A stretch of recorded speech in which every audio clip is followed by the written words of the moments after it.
Hello दोस्तों, MG books club में आपका स्वागत है। बुक्स की चैप्टर वाइज समरी के लिए चैनल को सब्सक्राइब जरूर करें।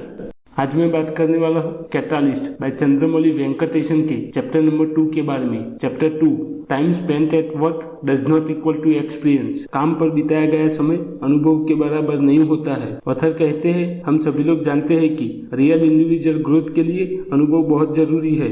हम सब इस बात से भी सहमत होंगे कि जितना ज्यादा हमारा अनुभव होगा उतना ही अच्छा हमारा सक्सेस होगा, और हम सब इसी अनुभव को पाने के लिए हमारा वैल्यूएबल टाइम भी इन्वेस्ट करते हैं। अनुभव सफलता के लिए बहुत महत्वपूर्ण है, पर हम में से ज्यादातर लोगों को उसकी अधूरी और अपर्याप्त समझ होती है। ऑथर कहते हैं कि अगर मैं आपसे पूछूं कि आपको सोने व चलने का कितने साल का अनुभव है, तो आप इस सवाल को सुन के हंसेंगे। वही अगर मैं आपसे पूछूं कि आपको सेल्स, मार्केटिंग, एचआर और टीचिंग का कितने साल का अनुभव है, तो इस बार आप हंसेंगे नहीं। ऐसा क्या है कि चलने और सोने में बिताए हुए समय को हम अनुभव नहीं मानते हैं, और हम इतने श्योर कैसे हैं कि सेल्स, मार्केटिंग, एचआर और टीचिंग में बिताया हुआ समय ऑटोमेटिकली हमारा अनुभव बन जाता है, जबकि चलने और सोने में बिताया हुआ समय अनुभव नहीं बनता। देखिए, समय अपने आप अनुभव नहीं बनता, उसे उत्प्रेरित करना पड़ता है। हम मानते हैं कि चलने और सोने में बिताया गया समय अनुभव नहीं है, क्योंकि यह काम हम मैकेनिकली कर रहे हैं। यह काम करने के पीछे कोई लर्निंग मॉडल नहीं जुड़ा हुआ है। हम यह नहीं कहते हैं कि जितना अधिक हम चलेंगे उतने ही हम चलने में अच्छे होते जाएंगे। चलना हम बचपन में सीख जाते हैं, उसके बाद सीखना बंद हो जाता है और हम मैकेनिकली चलने लगते हैं। इसलिए चलना हमारे लिए कोई अनुभव नहीं है। लेकिन एक एथलीट जो ओलंपिक में वॉकिंग इवेंट में भाग ले रहा है और उसकी नजर गोल्ड मेडल जीतने में है, तो उसके लिए चलना एक अनुभव के रूप में गिना जाएगा, क्योंकि उसके चलने के साथ एक लर्निंग मॉडल जुड़ा हुआ है जो उसको बेहतर बनाने में मदद करता है। इससे यह प्रस्तावित होता है कि कोई भी काम अनुभव नहीं बनता, पर काम के साथ जुड़ा हुआ लर्निंग मॉडल उस काम को अनुभव बनाता है। देखिए, समय अनुभव मापने का कोई सटीक यूनिट नहीं है। अगर आप किसी पद के लिए भर्ती कर रहे हैं और आपके पास 2 उम्मीदवार है, एक के पास 10 साल का अनुभव है और दूसरे के पास 15 साल का अनुभव है, तो आप मान लेते हैं कि दूसरे उम्मीदवार के पास ज्यादा अनुभव है।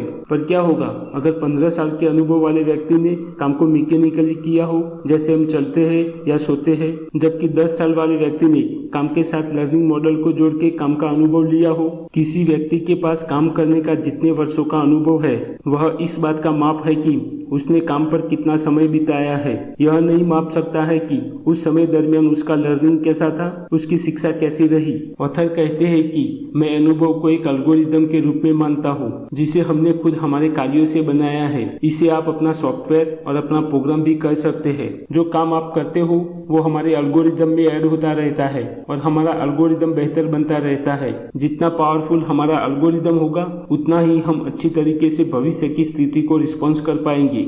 इसका अर्थ है कि अधिक अनुभवी व्यक्ति वह है जिसका एल्गोरिदम स्ट्रांग है।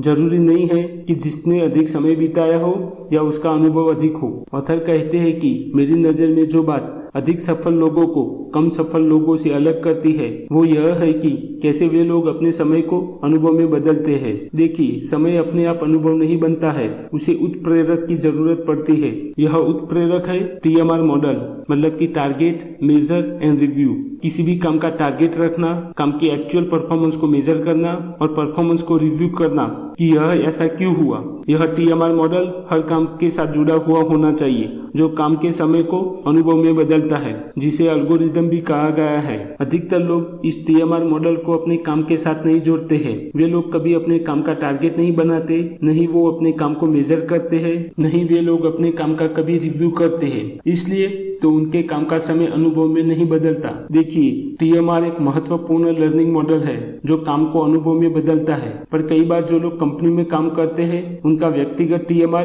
कंपनी के TMR से ओवरलैप हो जाता है और इससे काम में बिताया हुआ पूरा समय अनुभव में नहीं बदलता।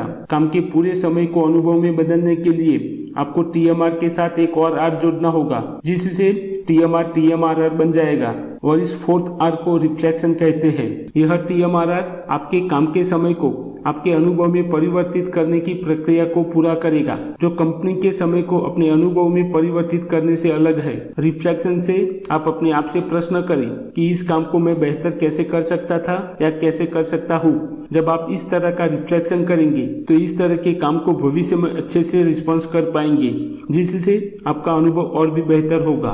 तो इस सेकंड चैप्टर में इतना ही। नेक्स्ट चैप्टर में फिर से मिलेंगे, तब तक के लिए थैंक यू एंड गुड।